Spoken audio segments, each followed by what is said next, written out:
Hello tout le monde, je sais pas si on va bien m'entendre parce que je tourne dans ma salle de bain.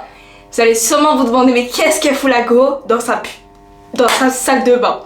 D'ailleurs j'ai un nouveau micro donc j'espère que ce sera super. Mais vu le thème de la vidéo sur laquelle vous avez cliqué, peut-être pour ça que je suis dans ma salle de bain parce que je viens tout juste de sortir de la douche. Pour ceux qui ont la caméra enclenchée ou qui regardent sur YouTube, ça se voit parce que je suis mouillée et que j'ai mon pyjama. D'ailleurs c'est un pyjama avec qui a marqué Have yourself a Harry Christmas en rapport avec Harry Styles. Bref, big up. Anyway, c'est un sujet super compliqué pour moi de parler, mais je me suis dit c'est mieux de le faire sachant que j'avais des j'avais du mal là il y a littéralement 30 minutes avant d'aller à la douche, que là je viens de me laver etc. Et je me dis là je vais réagir entre guillemets un peu à chaud et je pense que c'est le mieux, genre c'est pas du tout préparé, je devais pas vous parler de ça aujourd'hui, je devais tourner une vidéo partie 2 sur la dark romance, bref. Mais je me suis dit mais go, alors que j'avais vraiment jamais prévu de parler de ça, ou alors dans très longtemps quand j'avais résolu le problème. Mais bon, je me dis que ça peut être super intéressant d'en parler pendant que je fais ma skincare et qu'après je mets mes cheveux dans... Bref, je fais mon bail, bref, on s'en fiche, on n'est pas là pour ça.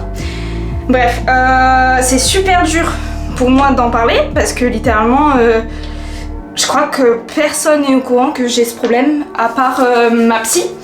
Et vraiment j'ai réalisé il y a que quelques mois que j'avais un problème avec ça. Avant j'avais juste l'impression que j'étais juste une grosse flemmarde qui était sale. Donc vraiment en fait j'avais l'impression juste d'être flemmarde et d'être sale, d'avoir la flemme de prendre la douche, de me laver, de me mettre en pyjama, de faire ma skincare, de me brosser les dents, enfin tout ce qui englobe être dans la salle de bain. Du coup bah littéralement tout l'hygiène en fait concrètement. J'avais l'impression que j'étais juste une grosse flemmarde et une meuf sale. Et du coup bah déjà c'était un poids à porter. Et parce que quand j'étais petite j'avais des problèmes aussi avec l'hygiène. Donc waouh, c'est super dur. C'est super dur pour moi de faire cet épisode là, mais je pense qu'il est super important parce que je pense que je suis pas du tout la seule à être dans ce cas là. Mais je vous ai déjà parlé du fait que j'avais vécu des abus dans mon enfance et par mon père.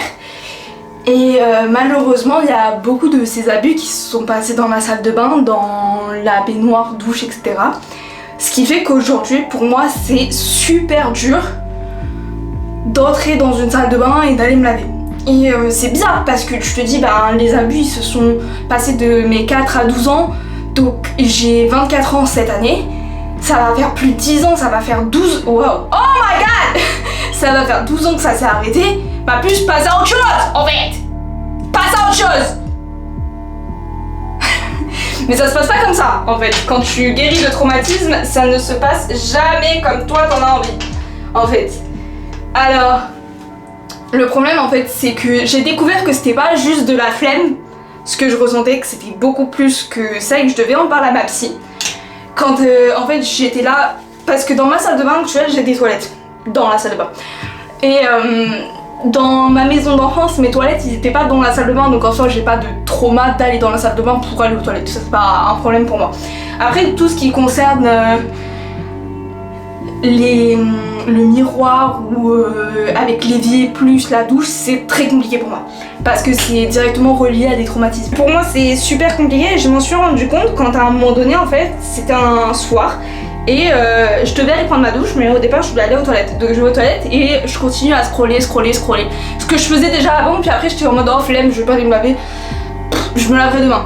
Et en fait je me suis rendu compte que là, genre j'étais en mode bah non ma gueule, tu vas vraiment te laver. Sauf que je me rends compte qu'en fait je suis figée sur mes toilettes, que genre tous mes membres sont paralysés. Et je réalise que c'est pas la première fois que ça m'arrive. Que quand je dis que j'ai la flemme d'aller me laver, souvent j'ai mes membres qui sont paralysés et que je suis à deux doigts de faire une crise d'angoisse. Et que j'évite de regarder le miroir, que j'évite de regarder la douche et que juste je scrolle sur mon téléphone et juste je me barre de la salle de bain en regardant le sol, que j'évite même de me toucher. Genre le corps, je me barre. Et souvent dans ces cas-là c'est j'ai pas encore mangé etc. Et j'arrive même pas à me faire manger en fait. Parce que si j'insiste trop, mon cerveau il bloque, j'arrive plus. Je suis juste en état de panique dans mon lit et je bouge plus. Et en fait je suis en mode mais c'est pas de la flemme ça, c'est qu'il y a un problème derrière. Et j'en ai parlé à ma psy, on fait des séances de MDR et tout avec elle, et j'ai capté après des séances de MDR parce que j'avais vécu des traumatismes dans la salle de bain et que c'était relié. Et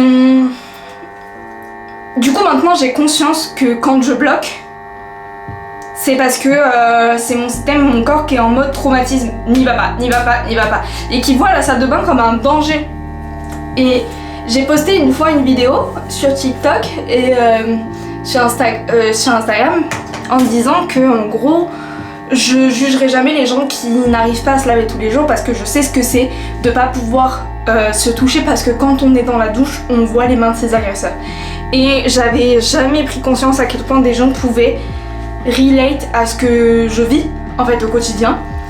Et c'est super dur pour moi d'en parler, genre littéralement super dur, genre même avec ma psy on s'est dit qu'on allait travailler sur autre chose parce que j'arrive pas à travailler sur ça, parce que vraiment beaucoup de mes traumatismes se passaient dans la salle de bain. Quand je vais dans la douche et que je me lave, je vois pas mes mains à moi, je vois les mains de mes agresseurs. Donc c'est super dur pour moi de me dire que mes agresseurs ne connaissent pas cette salle de bain, ne sont jamais rentrés dans cette salle de bain, aucun d'eux. Parce que je me suis fait agresser plusieurs fois dans ma vie, pas que par mon père. Et du coup c'est super dur pour moi de réapprendre que mon corps c'est mon corps, réapprendre que mon corps m'appartient, que mon corps est à moi, et que à l'heure actuelle personne, aucun de mes agresseurs ne connaît mon appartement, n'est jamais entré dans mon appartement. Donc c'est vrai que mon appartement est censé être safe et je suis censée me sentir safe dans cet appartement dans le sens où aucun de mes agresseurs est rentré dans cette salle de bain. Elle est neutre, littéralement je suis la première personne à habiter dans cet appartement, donc je peux même pas m'inventer une vie ou quoi, je suis la première. Donc très peu de gens, j'invite très peu de gens, je pense que littéralement le nombre de personnes qui sont rentrées dans mon appartement ça se compte sur les doigts de deux mains, genre vraiment c'est moins de 10 personnes que j'ai invitées et pourtant ça fait 2 ans que j'habite dans cet appartement. Mais j'ai vraiment envie que ça reste un havre de paix et du coup si j'ai pas... Je peux avoir confiance en toi mais pas au point de vouloir que tu rentres dans mon havre de paix, tu vois ce que je veux dire. Et pourtant, à chaque fois que je rentre dans cette salle de bain, et n'importe quelle salle de bain d'ailleurs, quand je dois me laver c'est super dur parce que c'est pas mes mains que je vois, c'est les mains de tous mes agresseurs. Et c'est super dur de me dire... Enfin, je sais littéralement que c'est mes mains à moi, je suis pas stupide, je sais que mes agresseurs sont pas là, mais dans mon état de panique, j'arrive pas. Et un jour, vous allez me dire, t'as qu'à te forcer, ça va débloquer parce que tu vas te rendre compte que c'est toi et toi-même.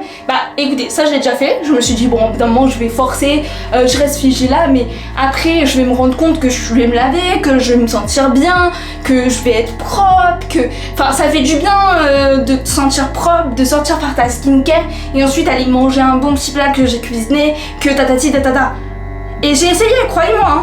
Quand j'étais en état de panique à être figée, je me suis dit, vas-y, je me force, comme ça je vais montrer à mon subconscient que c'est pas un danger, que je suis pas en danger, qu'il n'y a pas mes agresseurs, que c'est moi et moi-même. Et sachez que j'ai fait une crise de panique dans ma douche, que je suis sortie et j'étais tellement en train de pleurer, hurler, paniquer que j'ai vomi sur le sol. C'est pas vraiment de l'amour, mais je me suis mise à vomir, j'arrivais plus à respirer, mon cœur me faisait mal, mes poumons me faisaient mal parce que j'arrivais plus à aspirer d'air. Et je me suis dit, je suis toute seule. Je suis toute seule. Je peux pas crier à l'aide, il n'y a personne, je vis seule. Si je crie à l'aide, personne ne m'entend. Sachant que ma salle de bain, il y a personne au-dessus de moi. La pièce, elle est un peu à part de l'immeuble où je suis, donc ça veut dire que littéralement au-dessus de ma salle de bain, il n'y a personne. Personne ne peut m'entendre. Et c'est la pièce la plus éloignée de mon appart, donc je suis un peu solo. Et donc je me dis mais...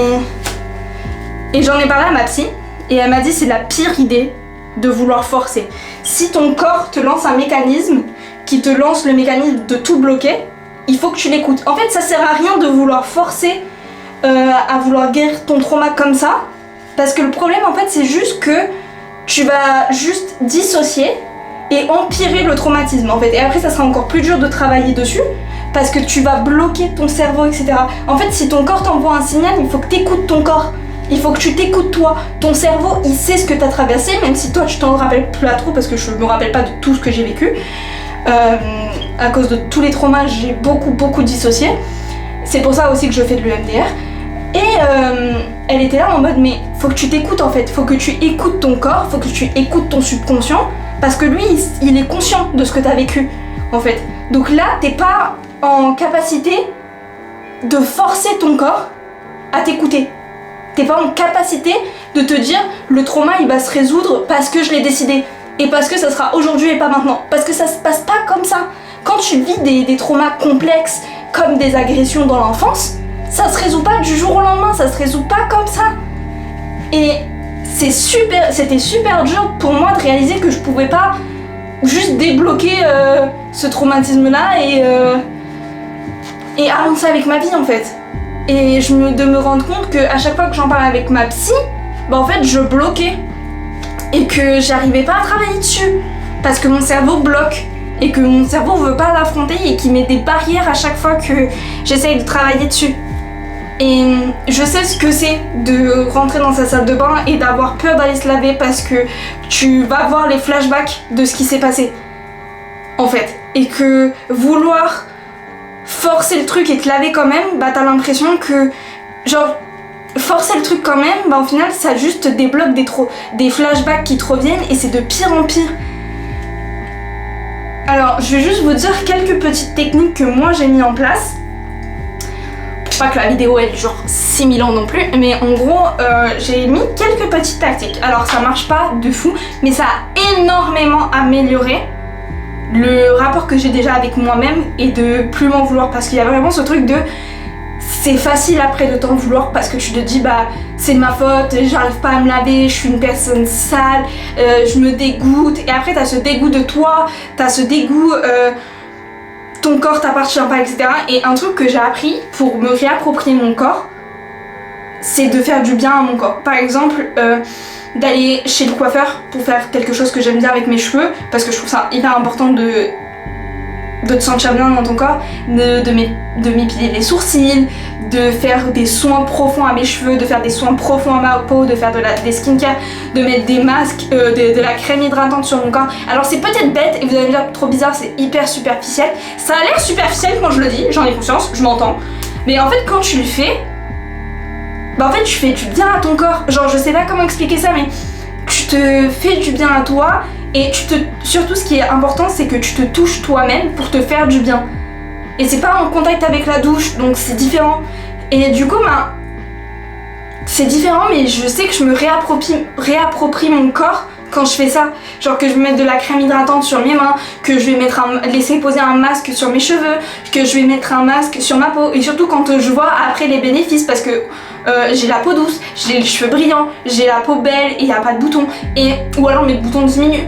Ben, je vois cet effet positif qui arrive et du coup ben, je sais que ça me fait plaisir et je sais que ça me donne envie de continuer et du coup ça m'aide à me réapproprier mon corps. Alors ça règle pas la base du problème, évidemment que je dois continuer à voir ma psy et que c'est pas ça qui va résoudre le problème, je dis pas ça, mais c'est vrai que ça aide. Et je sais que ce qui aide c'est que je sais que moi par exemple j'adore que ma maison elle soit colorée.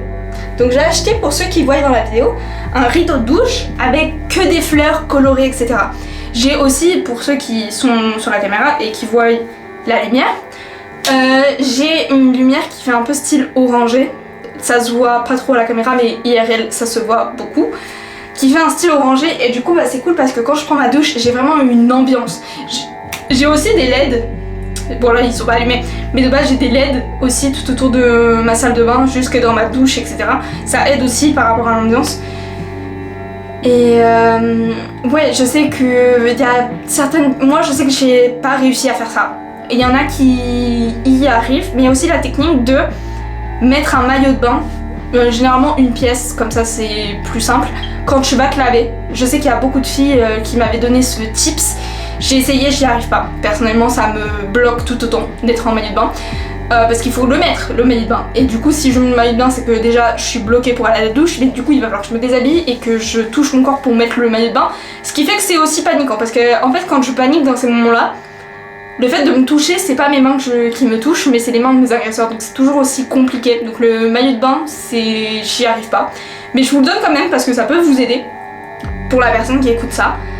Je sais que moi par exemple, je sais que si par exemple j'arrive pas à me laver, je me dis bon bah c'est pas grave. Au lieu de juste m'abattre et essayer de forcer le trauma, je sens maintenant quand ça bloque et je dis bon bah ok, c'est pas grave, je vais pas forcer, je vais faire ma skincare, je vais mettre mes cheveux en tresse ou là comme j'ai fait avec l'espèce de bandeau et tout, je vais faire ma skincare, je vais me mettre en pyjama et je vais me brosser les dents et call it a day. Genre vraiment la journée elle est finie. C'est pas grave, je me dis bah c'est pas grave, demain je vois.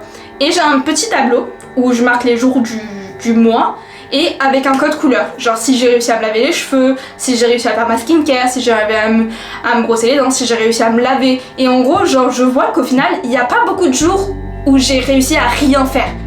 Genre vraiment je crois dans le mois de février il y a eu que 4 jours où j'ai vraiment réussi à rien faire et que j'étais bloquée, paralysée. Et du coup ça m'aide énormément à rationaliser, à me dire bon bah là je suis en train d'y arriver petit pas par petit pas, à m'en sortir, à aller mieux. Parce que sans ce visuel là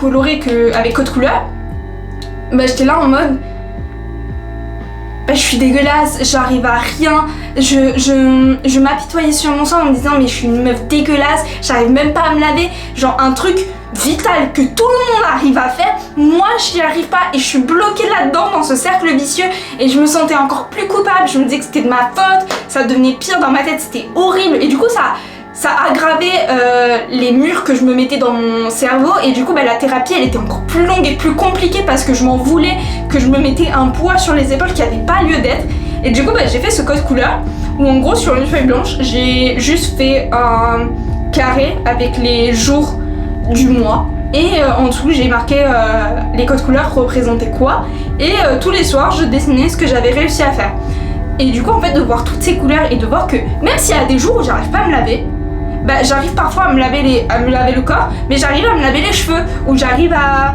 parce que je suis en dehors de la douche du coup j'arrive et tout etc ou alors j'arrive à faire ma skincare ou alors j'arrive à faire à me brosser les dents et à me mettre de la crème sur le corps, j'arrive à faire tout ça puis et du coup ça va m'entraîner et à être dans la salle de bain. Ça m'entraîne à rester dans la salle de bain, à passer des bons moments dans la salle de bain. Je mets ma musique, je mets une bonne petite playlist. Et après, du coup, c'est plus facile pour moi de rentrer dans la douche. Et je me suis rendu compte qu'au final, je me lavais plus que ce que je pensais. Et c'est super bizarre de dire ça comme ça. Mais aussi réaliser que t'es pas obligé de mettre une heure fixe pour te laver. Genre moi, ce qui me bloquait, c'était de me dire faut que je me lave le soir. C'est le soir que tu te laves. Et là, j'étais en mode mais personne t'oblige en fait ma puce. Personne te force la main à te laver le soir. Si tu n'y arrives pas le soir et que c'est plus facile le matin, bah lave-toi le matin. Lave-toi le matin. Et si tu n'y arrives pas et que c'est plus facile à 14h quand tu rentres du taf, lave-toi à 14h quand tu rentres du taf. Genre, de plus me forcer à mettre une heure précise sur laquelle je me lave et de juste le faire dès que ça vient, dès que l'envie vient, de pas attendre en me disant non il est trop tôt, je peux me laver ou non je le ferai ce soir. Non, fais-le maintenant en fait, fais-le maintenant parce que peut-être que ce soir tu seras fatigué et que du coup tes traumatismes vont plus facilement revenir et tu vas être bloqué, paralysé, tu vas pas pouvoir le faire en fait. Parce que j'ai réalisé un truc, c'est que souvent moi ça me bloque parce que j'ai des flashbacks qui vont revenir plus facilement, j'ai des inconsciemment je vais avoir de l'anxiété par rapport à mes traumas qui vont revenir plus facilement quand je suis fatiguée. Du coup c'est vrai que c'est beaucoup plus facile le matin de me dire allez hop je me lave ou alors d'aller courir et du coup quand je cours et que déjà je me sens mieux déjà quand je vais courir mais déjà je vais transpirer et en fait le fait de transpirer ça me dégoûte parce que transpirer avec des vêtements qui te collent là ça me dégoûte et du coup ça va être plus facile de rentrer et de me dire allez hop je me lave maintenant tout de suite parce que là j'ai une sensation qui donc ça aussi c'est plus facile donc j'ai trouvé des petites techniques qui font que c'est plus facile pour moi d'aller à la douche. Après je dis pas qu'il y a des jours où je retombe pas, il y a des jours où évidemment comme je vous ai dit au mois de février il y a 4 fois où j'ai pas du tout réussi à faire quoi que ce soit, juste rentrer dans la salle de bain c'était une angoisse et parfois je suis vraiment juste obligée de fermer la porte de la salle de bain pour pas la voir parce que ça me fait paniquer, vraiment ça me fait paniquer. Mais moi je veux juste dire aux gens qui m'écoutent et qui peuvent s'identifier à ce que je dis que ça va aller, que un jour ça ira mieux. Et je sais que j'y suis pas, alors que littéralement ça fait 12 ans que mes traumatismes sont... Enfin, que ça s'est fini. Après, pour ma défense, il y a eu un procès. Donc il y a eu un procès et il y a eu des abus entre temps par d'autres personnes. Donc si je peux me justifier comme ça, s'il vous plaît.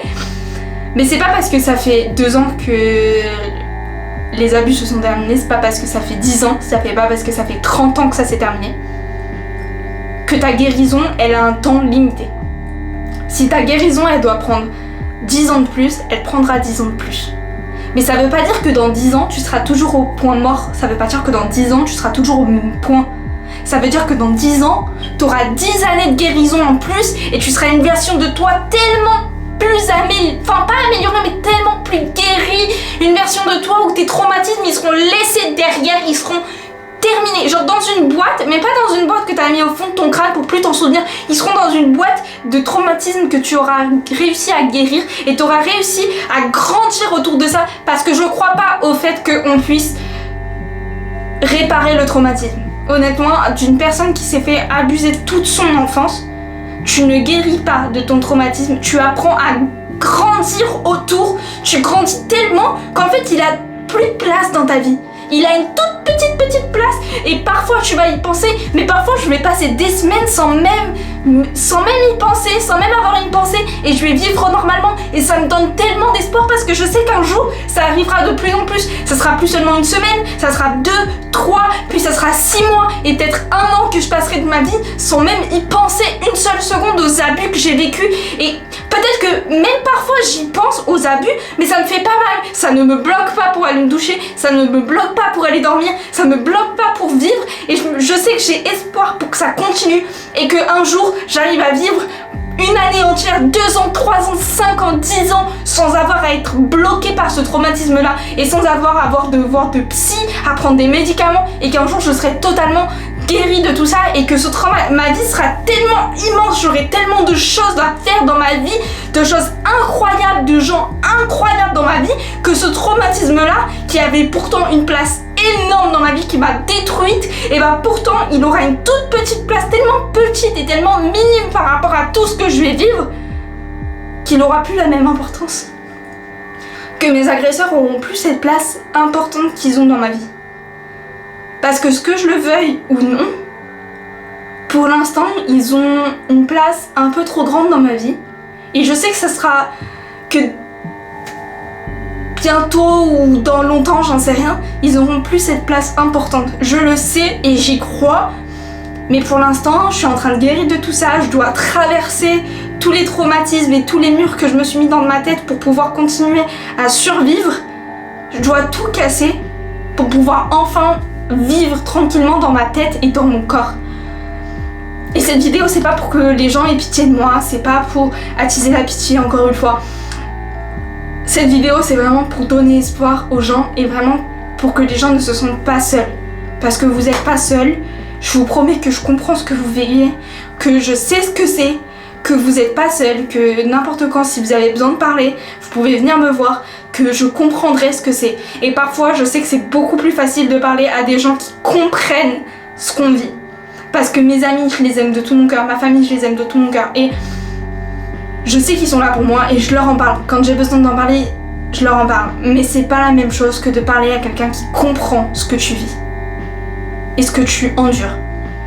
Alors sachez que si vous n'avez pas cette personne qui peut vous comprendre mot à mot, moi je suis là. Et que mes DM ils sont ouverts sur toutes les plateformes. Que je suis là pour vous si vous avez besoin de parler. Et voilà. Wow, je montrerai peut-être cette vidéo à ma psy, hein, parce qu'elle a été beaucoup plus facile. Bref, bisous.